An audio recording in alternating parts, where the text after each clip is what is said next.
Assalamu alaikum everyone, welcome back to the weekly video update with myself, Ustada Fawzia. Today is Friday the 30th of January. Feels like it's been a couple of weeks since I filmed a video. Of course, last week on Thursday and Friday we were off, so I didn't make a video. But now I am back and I'm going to start with stars of the week, and mashallah year 7 are really shining at the moment for a couple of different things. So I'm going to start off with the stars because 3 of our 5 stars are actually from year 7. So we have Hannah for respect, Eliza for perseverance, and Safa Osman for teamwork as well. So those 3 stars were all year 7 students. Listening went to Amelia in year 10, and organization went to Sarah Ismail, who is in year 9. Now, for our Sparks superstars, for Key Stage 3, we have Najla in year 8. And for Key Stage 4, we have Hajra, who is in year 11. So, mashallah, well done to those students as well. Now, let me do words of the week and then I'm going to come back to year 7. So we have this week, the 3 words were void, meaning a completely empty space, or also it can mean not valid. We have wince, meaning to make a slight movement out of pain or distress. And finally, wrath, meaning extreme anger. And the idiom this week was tip of the iceberg, which means a small hint of a much bigger or a complex issue or problem. Now let's go back to our year 7. So our year 7s currently have the best attendance in school. So they, as a group, their attendance is at 98%, which is excellent. Year 8 are not far behind. They actually currently are at 97%, but year 7 are the highest. Also, year 7, so we if you remember back during Rajab, we had really encouraged students to get themselves ready for the month of Ramadan by encouraging a lot more istighfars, daily istighfar challenge we had, which was about 500 istighfars every day, like 100 after every salah. And students were logging however much they were doing.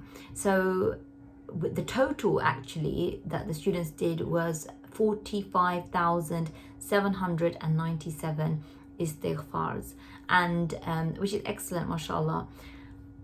But now that we are in the month of Sha'ban, so this on Monday, I think it was, I did an assembly about the month of Sha'ban, and no, it wasn't on Monday, it was last week, towards the end of last week. And basically really encouraging students, number 1, to make up any fard fasts that they have got outstanding before Ramadan begins, and then also to encourage nafil fasting as well, because this was obviously a month that the Prophet ﷺ used to fast often. We have set up our tree, which is called the Fruits of Sha'ban tree, I think, because when the girls come in on Mondays and Thursdays, if any of them are fasting, we have these lovely fruit post-its. So they're post-it notes, but in the shape of fruits like avocado or banana or pear. And they just take a post-it, they write their name and they stick it on that tree. And at the end of the school day, they receive an iftar gift bag, which basically has a few things, as a couple of, well, it has 2 drinks and a biscuit and some other things as well, and a little dua card. So what I wanted to share was actually yesterday, so Thursday, we had quite a few people fasting, and but the most people who were fasting were actually from year 7, which mashallah, for most of them generally it will be a nafil fast as well. So it's really wonderful to see them building up these habits and getting themselves used to doing these extra ibadah, whether it's fasting or inshallah, as well istighfar. So mashallah, well done to year 7. Now this week also I would like to mention, we go back to on Wednesday we had the UK Maths Challenge take place. So this is the intermediate one, is for year 9, 10 and 11. So we had quite a big group of students participate in that.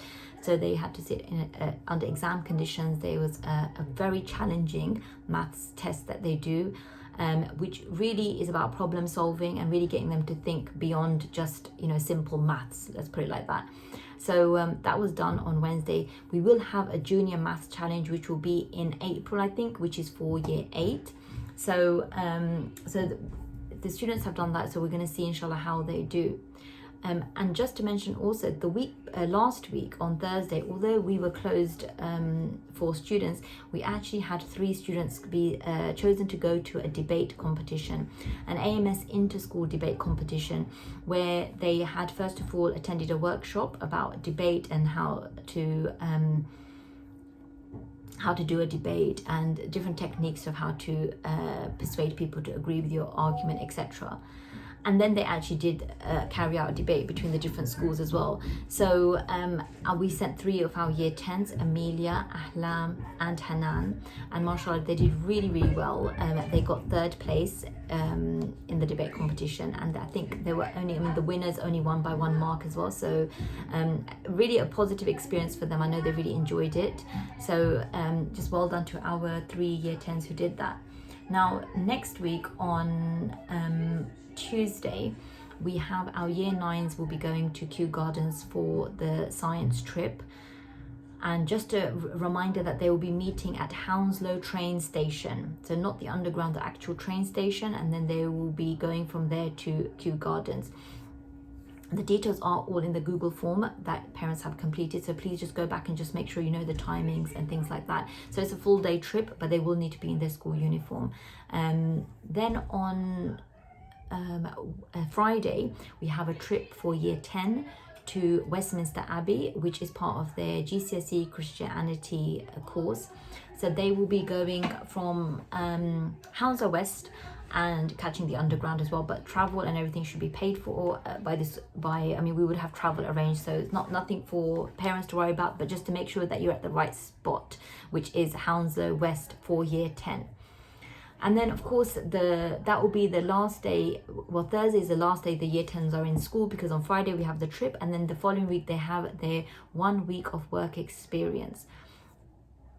So we have the whole class going to different places, from library to primary schools to pharmacies, quite a wide range of places. Alhamdulillah, they've all managed to secure somewhere to go for their work experience, which is not always that easy. And mashallah, we have a couple of students who are doing 2 different placements, so they're spending a week in one place, and then during the half term using that half term to actually do another week of work experience at a different location as well. So really good to see that. Just want to remind everyone about Ramadan timings. So we will be closing earlier in Ramadan at 2:25, and the school office will close at 2:45. So just to make sure that you can pick up your daughters, if you do, before 2:45. Let me just quickly check if there's anything else I need to mention. Nope, I think that's it for now. Okay, Jazakallah khair, thank you for listening, and I hope to see you here next week on Friday. Assalamu alaikum.